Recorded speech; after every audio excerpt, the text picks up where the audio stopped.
बातों में वक्त जाया ना करते हुए चलिए अब कहानी के अगले मोड़ पर चलते हैं। सुबह के करीब 9 बज चुके थे। हल्की सी धूप पर्दों की दरारों से छनकर कमरे में दाखिल हो रही थी। एक अनजाना सा कमरा जिसकी दीवारें चुप थीं, पर हवा में बेचैनी थी। सफेद चादर पर लेटी आन्या की आंखें धीरे धीरे खुली।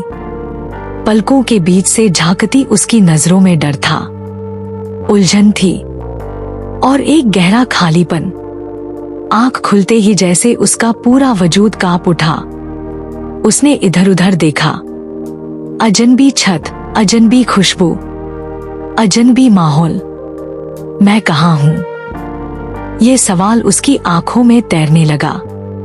डर के मारे वो झटके से उठने लगी, लेकिन जैसे ही उसकी कमर सीधी हुई, उसके मुंह से एक कराह निकल गई। आह! सिर में जैसे कोई हथौड़ा चला हो। वो अपना सिर दोनों हाथों से कसकर पकड़ लेती है। पसीना उसकी कनपटियों से बहने लगता है। तभी दरवाजा हल्के से खुलता है। एक सौम्य सी उम्रदराज औरत धीरे धीरे कमरे में दाखिल होती है। उसके चेहरे पर ममता की चमक थी, आंखों में किसी पुराने दर्द की झलक। वो औरत मुस्कुराकर बोली, अब कैसी हो बेटा तुम?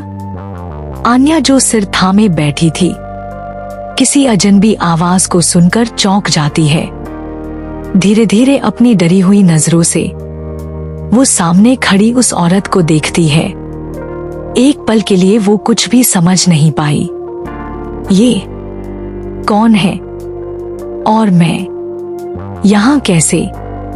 उसकी आंखों में सवाल ही सवाल थे, मगर उसके होंठ जवाब मांगने से डर रहे थे। मैं ठीक हूँ, आन्या ने अपनी कांपती हुई आवाज में जवाब दिया। पर आप कौन हैं? और मैं यहाँ कैसे? उसकी आवाज में घबराहट थी, थरथराहट थी, जैसे शब्द भी उसके गले से डर डर के निकल रहे हों। वो उठने की कोशिश करती है, लेकिन तभी वो एजेड औरत फौरन उसके पास आ जाती है। बहुत ही नरम लहजे में बोलती है, ये क्या कर रही हो बेटा? अभी तुमको लेटना चाहिए, तुम्हें बहुत आराम की जरूरत है। आन्या थोड़ी बेचैनी से बोली, पर मैं यहाँ ऐसे कैसे रह सकती हूँ? मुझे कुछ भी समझ नहीं आ रहा। उस औरत ने एक गहरी सांस ली और उसके सिर पर हाथ फिराते हुए बेहद ममता भरे अंदाज में कहा, कल रात तुम मेरी कार के सामने अचानक आ गई थी बेटा, बिल्कुल टूटी बिखरी सी। ऐसा लग रहा था जैसे किसी से जान बचाकर भाग रही हो। वो औरत अब थोड़ा झुककर बहुत स्नेह से आन्या के उलझे बालों को संवारने लगी, और तभी उसकी नजर आन्या की गर्दन और कॉलर बोन पर पड़ी। गहरे नीले लव बाइट्स पर पड़ी, निशान जिन्हें देखकर एक पल को उसकी सांसें रुक गईं। उसकी आंखों में एक सन्नाटा छा गया। वो निशान किसी कांच की तरह उसकी आत्मा में चुभ गए। उसकी उंगलियां जो अभी तक बालों को सहला रही थी, एक पल को वहीं रुक गईं। उसने कुछ नहीं कहा, बस एक लंबी गहरी नजर उन निशानों पर डाली और सब कुछ समझ गई। आंखों में एक अदृश्य आंसू उतर आया, पर चेहरा अब भी शांत था, जैसे वो अब उस बच्ची के लिए सिर्फ एक औरत नहीं, बल्कि एक माँ बन गई हो। वो औरत जो अब तक माँ जैसी ममता से भर चुकी थी, धीरे से मुस्कुराई, फिर से एक बार आन्या के उलझे बालों को सहलाया और बिना कुछ कहे धीरे धीरे दरवाजे की तरफ बढ़ गई। आन्या की मासूम भरी निगाहें उसे जाते हुए देख रही थी, जैसे उसकी आंखों में कोई अधूरी ममता अटक गई हो। वो औरत जैसे ही कमरे से बाहर निकली, आन्या की आंखें भर आईं। उसे अपनी माँ की याद आ गई, उनके वो पल, वो आवाज जो अब शायद कभी वापस न आए। और फिर उसकी आंखों के कोनों से आंसुओं की धार बह निकली, बिल्कुल चुपचाप, जैसे उसके अंदर का तूफान बिना आवाज के फूट पड़ा हो। कुछ देर बाद सुकून से भरी वो औरत हाथ में तौलिया और सादगी लिए कमरे में दोबारा आई। पीछे से एक मेड ट्रे में नाश्ता लेकर आई थी। बिना कुछ कहे ट्रे टेबल पर रख दी। आन्या चुपचाप उस प्लेट की ओर देखने लगी, जैसे उसमें भूख नहीं, शांति ढूंढ रही हो। फिर धीमे धीमे वो कौर उठाने लगी। भूख तो बहुत लगी थी, पर हर निवाला आंखों से बहते आंसुओं में भीग रहा था। थोड़ी देर बाद वो औरत फिर से पास आकर बैठ गई। इस बार उसके चेहरे पर एक अलग ही सुकून था, एक माँ जैसा अपनापन। दादी जी, आन्या ने कांपती आवाज में कहा, अब मुझे चलना चाहिए। ऐसे ही मैं आपके यहाँ कब तक रहूंगी? वो औरत थोड़ी देर तक उसे बस देखती रही। फिर उसकी आंखों में एक सवाल उतर आया, बेटा, तुम जाओगी कहाँ? आन्या ने नजरें झुका ली। वो कुछ नहीं बोली। और फिर वही औरत आंखों में हल्की नमी लिए बहुत नरमी से बोली, क्या तुम अपने घर वापस जाओगी? सवाल सादा था, लेकिन जवाब शायद बहुत भारी। वो बूढ़ी औरत जो अब तक सिर्फ दादी लगने लगी थी, आन्या की भीगी आंखों में कुछ पल गहराई से देखती रही। फिर धीरे से उसके कांपते हाथों को थामते हुए बोली, बेटा, मैं चाहती हूँ कि तुम यहीं रहो। वैसे भी इस बड़े से घर में मैं बिल्कुल अकेली हूँ। मेरा पोता है, पर वो भी कभी कभार ही आता है। मैं अब अकेलेपन से थक गई हूँ। अगर तुम मेरे साथ रहोगी तो शायद मेरी अधूरी जिंदगी को थोड़ा सुकून मिल जाएगा। मुझे अपनी पोती की कमी नहीं खलेगी। ये बात उस औरत ने इतने प्यार और स्नेह से कही कि एक पल को आन्या की सारी तकलीफ जैसे पिघल गई हो। किसी अजनबी से मिला ऐसा अपनापन। शायद पहली बार उसके जीवन में किसी ने बिना शर्त के उसका हाथ थामा था। आन्या की आंखों से आंसू फिर से बहने लगे, पर इस बार उनमें दर्द के साथ एक सुकून भी था। वो बिना कुछ कहे झट से दादी के सीने से लग गई, जैसे कोई टूटा हुआ पंछी थक हार कर आखिरकार एक मजबूत टहनी पा गया हो। दादी के हाथ अब उसके सिर पर थे और उनके चेहरे पर वो मुस्कान थी जो सिर्फ माँ जैसा प्यार दे सकता है। आन्या 2-3 बार हिचकते हुए बोली, नहीं दादी, मैं ज्यादा दिन यहाँ नहीं रुक सकती। पर हर बार दादी ने उसे बस अपनी बाहों में और कस लिया। बेटा, अब ये घर सिर्फ मेरा नहीं, तुम्हारा भी है। रिश्ते खून से नहीं, अपनापन से बनते हैं। आखिरकार बहुत समझाने, प्यार करने और बार बार मनाने के बाद आन्या ने भी वो आंचल थाम ही लिया, जिसमें उसे अब थोड़ी सी शांति, सुरक्षा और शायद एक नई शुरुआत की उम्मीद दिखने लगी थी। दिन अपनी रफ्तार से गुजरते रहे। अब आन्या दादी के साथ इस घर में रहने की आदी हो चुकी थी। उसके चेहरे पर एक हल्की सी सुकून भरी रोशनी आ गई थी, जो बहुत वक्त बाद लौटी थी। 1 महीने बीत गए। उस दिन सुबह की हल्की धूप डाइनिंग टेबल पर पड़ रही थी। दादी और आन्या एक साथ बैठकर नाश्ता कर रही थी। दादी हर निवाले के बीच स्नेह से कभी आन्या को देखती, कभी उसकी थाली में कुछ परोस देती, जैसे वो अब उसकी जिम्मेदारी नहीं, उसकी अपनी हो। तभी बंगले के बाहर कई गाड़ियों के एक साथ रुकने की आवाज आई। तेज इंजन की घरघराहट, टायर की चूं और गेट के खुलने की आवाज। आन्या के हाथ एक पल को थम गए। उसने चौंक कर खिड़की की ओर देखा। इतनी सुबह, इतनी गाड़ियां, कौन हो सकता है? उसका दिल थोड़ी तेजी से धड़कने लगा।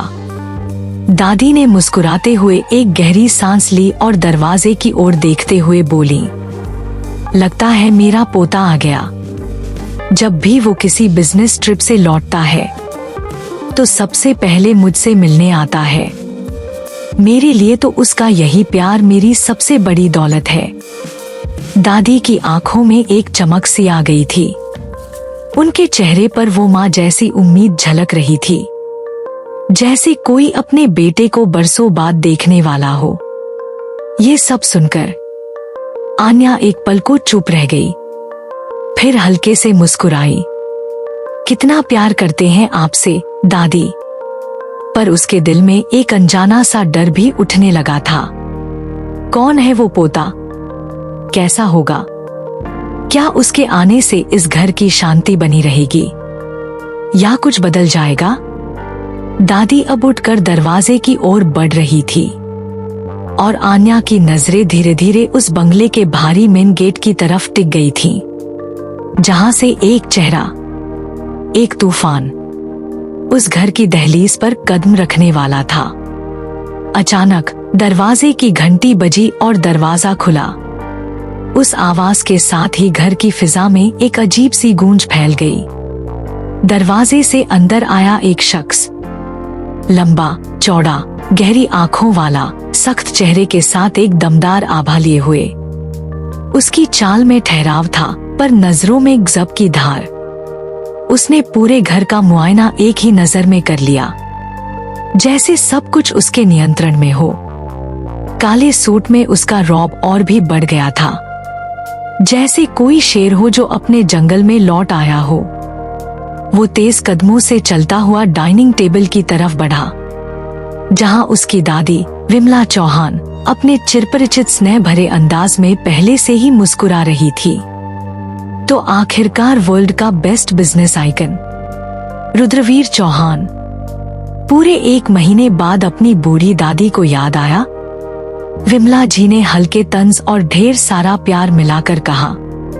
रुद्रवीर बिना कुछ कहे सीधे बढ़कर अपनी दादी के गले लग गया। एक पल में ही उसका सारा रौब, सारा ठहराव उस आलिंगन में जैसे पिघल गया।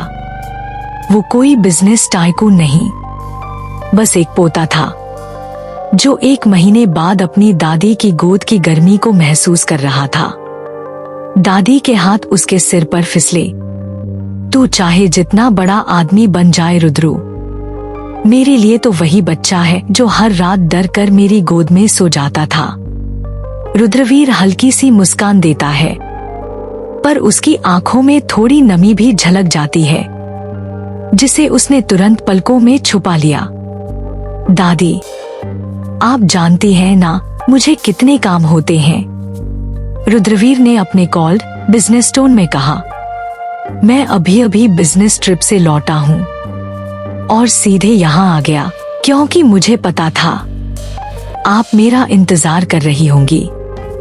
विमला चौहान हल्की सी मुस्कान लिए बोली, मुझे तो पहले से पता था बेटा कि तू बिजनेस ट्रिप से ही आया होगा, वरना अपने दादी को याद करने की फुर्सत तुझे और कहा। रुद्रवीर बस एक फीकी सी मुस्कान देता है। शायद एक पल के लिए दिल पिघलता है, पर फिर उसी सख्ती से खुद को संभाल लेता है। और फिर एक नजर में जैसे कुछ बदल गया। उसकी तेज पैनी निगाहें डाइनिंग टेबल पर बैठी उस लड़की पर अटक गईं। बिखरे बाल, फीकी शक्ल, सहमी आंखें, झुका हुआ सिर। ये कौन है? रुद्रवीर की आवाज में अब वो पुराना रौब लौट आया था। दादी, क्या आप फिर से किसी भिखारी को उठा लाई हैं घर पर? आन्या ने धीरे से सिर उठाकर उसकी ओर देखा। वो चेहरा, वही आवाज, वही शख्स जिसने उसकी जिंदगी को एक मोड़ पर लाकर खड़ा कर दिया था, पर अब वो उसकी आंखों में देख भी नहीं पा रही थी। मैंने आपको कितनी बार कहा है दादी, रुद्रवीर बोला, आवाज में तल्खी साफ झलक रही थी। कितने अनाथ आश्रम हैं इस शहर में, हमारे खुद के गेस्ट हाउस भी हैं, कृपया किसी को भी घर लाने से पहले एक बार जांच तो लिया कीजिए। कम से कम ये तो देखिए कि आप किसे अपने घर में बैठा रही हैं। रुद्रवीर अपनी सख्त गुस्से से भरी आंखों से सीधे आन्या की तरफ घूरते हुए दादी से तीखे लहजे में बोला, दादी, आपने फिर वही किया ना? हर बार किसी अनजान पर इतना भरोसा कर लेती हैं आप। आपको नहीं पता आजकल की लड़कियां क्या क्या कर गुजरती हैं एक अमीर घर में घुसने के लिए। इनके लिए मासूम दिखना, अकेली और टूटी हुई दिखना, बस एक तरीका है आपकी दया का फायदा उठाने का। और आप हर बार उनकी बातों में आ भी जाती हैं। वहीं दूसरी तरफ आन्या, जो अब तक चुपचाप बैठी थी, हर एक शब्द को जैसे किसी गर्म लोहे की तरह अपने सीने पर महसूस कर रही थी। उसकी आंखों में एक पल को विश्वास टूटा और अगले ही पल वो लड़खड़ाते हुए उठी। बिना कुछ कहे भागती हुई कमरे की तरफ चली गई, जैसे अब और सहने की ताकत नहीं बची थी उसमें। विमला चौहान का दिल जैसे किसी ने भींच लिया हो। उनकी आंखें भर आईं। उन्होंने रुद्रवीर की तरफ देखा, नाराज नहीं, दुखी होकर। रुद्र बेटा, ये क्या कह दिया तुमने? तुम एक बार भी नहीं सोचते कि तुम्हारे शब्द सामने वाले के दिल पर क्या असर डालते हैं? मैंने तुमसे कहा था ना, वो लड़की टूटी हुई है, पर बुरी नहीं। तुमने उसे बिन जाने ही कितना कुछ सुना दिया। रुद्रवीर अब भी उसी अकड़ के साथ खड़ा था, चेहरे पर न कोई पछतावा, न कोई नरमी। दादी, आप भोली हैं, आपका दिल बहुत बड़ा है, पर आप दुनिया की सच्चाई नहीं समझती। इन लड़कियों का नया तरीका है, किसी बूढ़ी, अकेली और अमीर औरत को इमोशनली कैप्चर करो, मासूमियत का नकाब पहनो और फिर अंदर आकर सब कुछ अपना बना लो। पर मैं, रुद्रवीर चौहान, किसी मासूम शक्ल पर इतना जल्दी भरोसा नहीं करता। दादी का चेहरा पत्थर सा हो गया था, जैसे उनके पोते की बातों ने उनका दिल ही नहीं, आत्मा भी तोड़ दी हो। कमरे में एक अजीब सी खामोशी छा गई और उस खामोशी में किसी दूर कमरे से आन्या की सिसकियां जैसे दीवारों से टकरा कर गूंज रही थी। रुद्रवीर कुछ और कहने ही वाला था कि तभी विमला देवी की आवाज गूंज उठी, बस, बहुत हो गया रुद्रवीर। उनकी आवाज में अब वो प्यार नहीं, सख्ती और दर्द था। अगर एक और शब्द कहा ना उस मासूम बच्ची के बारे में, तो याद रख, इस बार मैं तेरी जुबान नहीं, तेरी अकड़ तोड़ दूंगी। रुद्रवीर एक पल को चौंका। उसने शायद पहली बार अपनी दादी को इतने गुस्से में देखा था। मुझे बहुत अफसोस हो रहा है रुद्र, जितना बड़ा तू बनता जा रहा है, उतनी ही छोटी तेरी सोच होती जा रही है। तू तो उस बच्ची पर उंगली उठा रहा है, जो खुद पूरी तरह टूटी हुई है, जिसके जख्म अभी तक सूखे भी नहीं। जानता है, वो तो यहाँ रुकना भी नहीं चाहती थी, पर मैंने खुद उससे कहा कि वो यहीं रहे, वरना कब की जा चुकी होती वो। रुद्रवीर ने दादी की तरफ देखा, अब भी जिद और शक उसके चेहरे पर था। दादी, आप मेरी बात क्यों नहीं समझती? आजकल के जमाने में लड़कियां ऐसे ही नाटक करती हैं, मासूम बनकर लोगों की हमदर्दी लूटती हैं। विमला देवी की आंखों में अब आंसू थे, पर वो आंसू किसी डर के नहीं थे, बल्कि अपने पोते की बेरहम सोच के लिए थे। रुद्र, मैंने तुझे बड़ा किया, पर शायद तुझे इंसानियत नहीं सिखा पाई। तू अभी इसी वक्त जाकर उस बच्ची से माफी मांगेगा, और नहीं तो मेरे घर से चला जा। रुद्रवीर के चेहरे पर सदमा और गुस्सा एक साथ उभर आया। नो, नेवर, इट्स इम्पॉसिबल दादी। मैं उस लड़की से कभी माफी नहीं मांगूंगा। उसकी आवाज में गुस्सा नहीं, बल्कि जहर था। फिर ठीक है रुद्र चौहान, तुम यहाँ से जा सकते हो। तुम्हारी दादी आज से तुमसे कोई बात नहीं करना चाहती। और हाँ, आज के बाद इस घर में आने की कोई जरूरत नहीं है। विमला देवी का चेहरा गुस्से से लाल था, पर उनकी आंखों में अब निराशा और टूटे भरोसे की नमी भी थी। उन्होंने अपनी नजरें रुद्र से फेर ली, चेहरा दूसरी ओर मोड़ लिया, जैसे अब वो उसका अक्स भी नहीं देखना चाहती।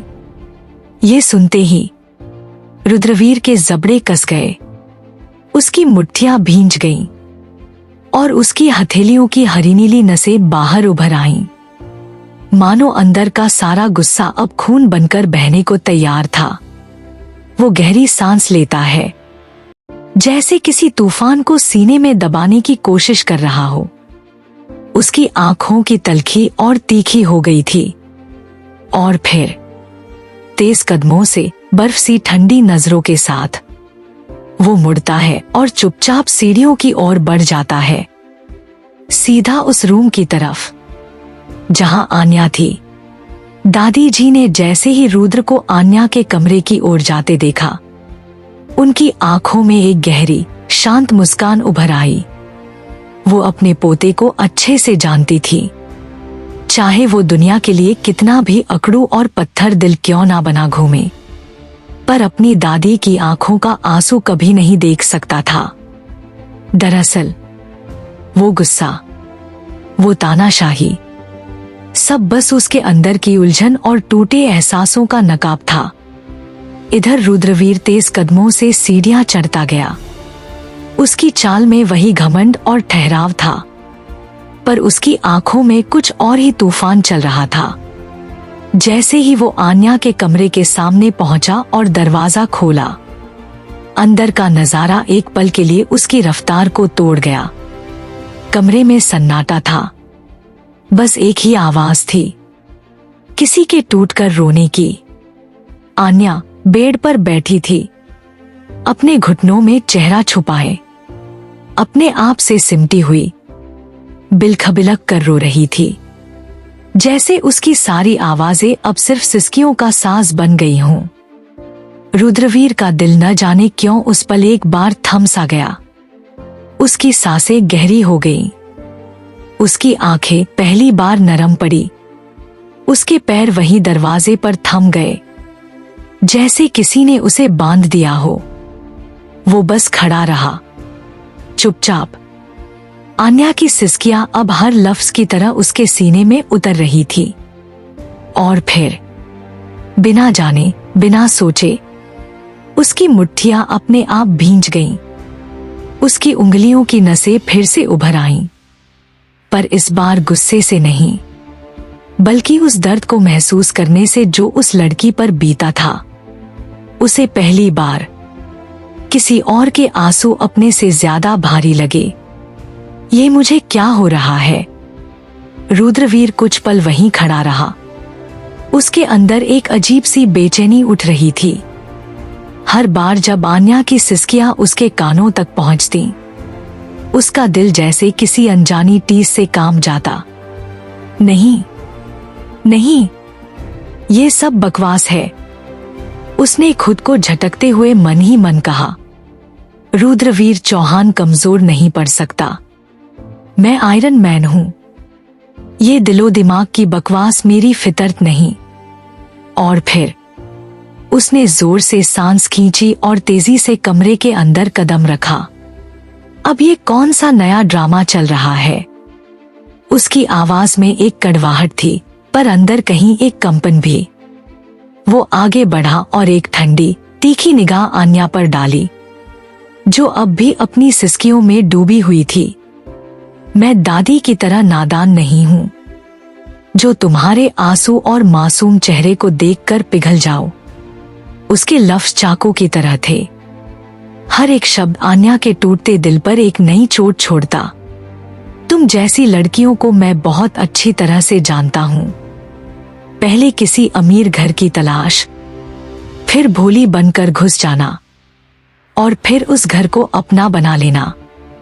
पर सुन लो मिस वोटेवर, वो उसके और करीब आ गया, उसकी आंखों में देखते हुए कहा, रुद्रवीर चौहान को बेवकूफ बनाना इतना आसान नहीं है।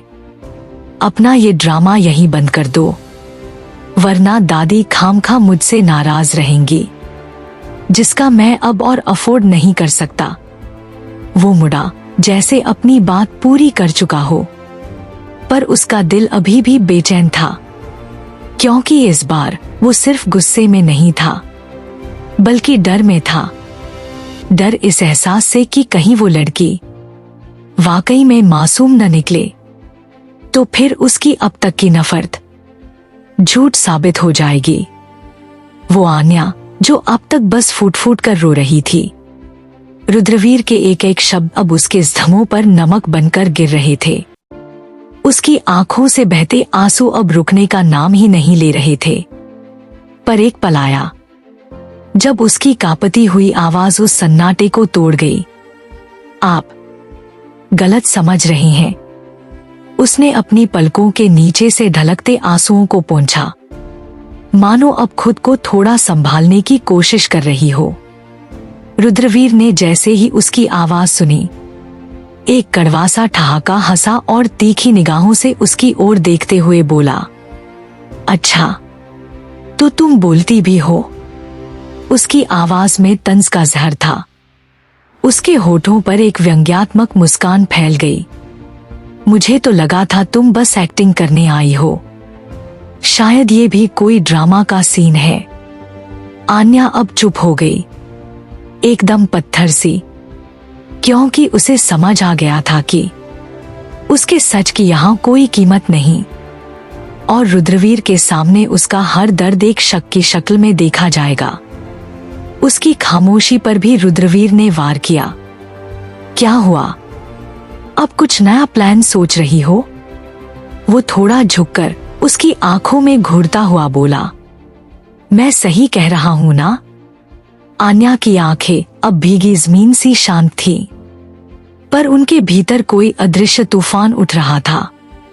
वो चाहकर भी कुछ नहीं कह सकी, क्योंकि जब इंसान को उसकी सच्चाई पर शक किया जाए तो लफ्ज भी गले में दम तोड़ देते हैं। आप मुझे ऐसे गलत नहीं बोल सकते। मैं उस तरह की लड़की नहीं हूं जैसी आप समझ रही हैं। आन्या की आवाज इस बार थोड़ी तेज थी, कांपती हुई पर मजबूत। वो अब टूटते टूटते थक चुकी थी। उसके अंदर अब भी कहीं ना कहीं स्वाभिमान की चिंगारी बाकी थी, और आज वो चिंगारी जल उठी थी। पर रुद्रवीर चौहान, एक ऐसा शख्स जिसे खुद के अलावा किसी की आवाज सुनना पसंद नहीं था। उसके चेहरे पर तेजी से गुस्से की लहर दौड़ गई। उसने एक झटके में अपनी जगह से कदम बढ़ाए और आन्या के एकदम करीब पहुंच गया। मुझे मेरे सामने ऊंची आवाज में बोलने वाले लोग बिल्कुल पसंद नहीं हैं। उसके बोलने का अंदाज आग की तरह था, ठंडा पर जला देने वाला। उसने आन्या के दोनों गालों को अपने मजबूत हाथों से कसकर थाम लिया, इतनी मजबूती से कि आन्या की सांसें रुकने सी लगी। उसकी आंखें फटी रह गईं, और उन आंखों से टप टप आंसू गिरने लगे, मानो उसका आत्मसम्मान भी उसके साथ रो रहा हो। पर इस बार इन आंसुओं में सिर्फ डर नहीं था, बल्कि अंदर तक चुभी हुई बेबसी, अपमान और टूटी हुई उम्मीदें भी थीं। रुद्रवीर की आंखों में अब भी गुस्से की लपटें थीं, पर शायद उसे ये समझ नहीं आ रहा था कि उसके हाथों में जो चेहरा था वो एक मासूम लड़की का था, जिसने ना कुछ मांगा था ना कुछ चाहा था, सिर्फ इज्जत और सुकून। तो क्या रुद्रवीर की गलतफहमी कभी खत्म होगी? क्या आन्या की सच्चाई कभी सामने आएगी? और क्या इन दोनों के रास्ते कभी एक होंगे? जानने के लिए सुनते रहिए शैडो ट्रूथ, एक ऐसी कहानी जहां हर सच के पीछे छुपा होता है एक गहरा राज। अगर आपको ये एपिसोड पसंद आया हो तो वीडियो को लाइक करें, कमेंट करके बताएं आपको सबसे ज्यादा दिल को छूने वाला सीन कौन सा लगा, और चैनल को सब्सक्राइब करना बिल्कुल भी मत भूलिएगा। अब मिलते हैं अगले एपिसोड में एक और नए मोड के साथ। तब तक के लिए बाय और टेक केयर। और याद रखिए, परछाइयां कभी झूठ नहीं बोलती।